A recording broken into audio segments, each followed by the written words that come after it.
અખિલ વિશ્વ ગાયત્રી પરિવાર 2026 એમની સંસ્થાપક વંદનીય માતા ભગવતી દેવી શર્માનો જન્મ શતાબ્દી મનાવી રહ્યો છે, જે યુગઋષિ પંડિત શ્રીરામ શર્માના આધ્યાત્મિક સહચારી હતા.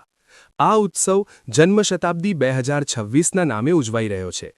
સોનગઢ બ્રાહ્મણ ફળિયા નવરાત્રિ ઉત્સવ યુવક મંડળ આયોજિત 34 કુંડી ગાયત્રી યજ્ઞ આજે પોષી પૂર્ણિમાના પાવન અવસરે ઉજવાયો હતો, જેમાં 34 કુંડી ગાયત્રી યજ્ઞમાં 101 જોડા ને બીજા 21 ભાવિક ભક્તોએ લાભ લીધો હતો. 5 બહેનોનો ગર્ભ સંસ્કાર, 1 બાળકનું નામાંકરણ, 4 વ્યક્તિનું વ્યસનમુક્તિનો કાર્યક્રમ પણ થયો હતો.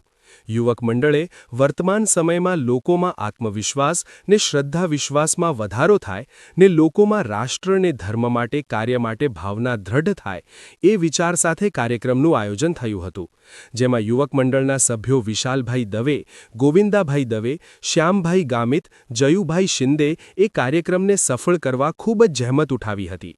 સુરતથી ગાયત્રી ચેતના કેન્દ્રના પૂનાભાઈ ને એમની ટીમે ગાયત્રી યજ્ઞનું સંગીતમય પારાયણ કરાવ્યું હતું. આ કાર્યક્રમ માટે સુરત, બારડોલી, ઉકાઈ ને સોનગઢ ક્ષેત્રની બહેનોએ ખૂબ જ પરિશ્રમ ઉઠાવ્યો હતો. રાજેશભાઈ વાડીવાળાએ સમગ્ર કાર્યક્રમનું સંચાલન કરીને કાર્યક્રમને સફળ બનાવ્યો હતો. યજ્ઞમાં ભાગ લેનાર સૌ ભાવિક ભક્તો ખૂબ જ ભાવવિભોર થઈને કાર્યક્રમથી નવી આધ્યાત્મિક ઉર્જા સાથે પ્રસન્ન જણાયા હતા.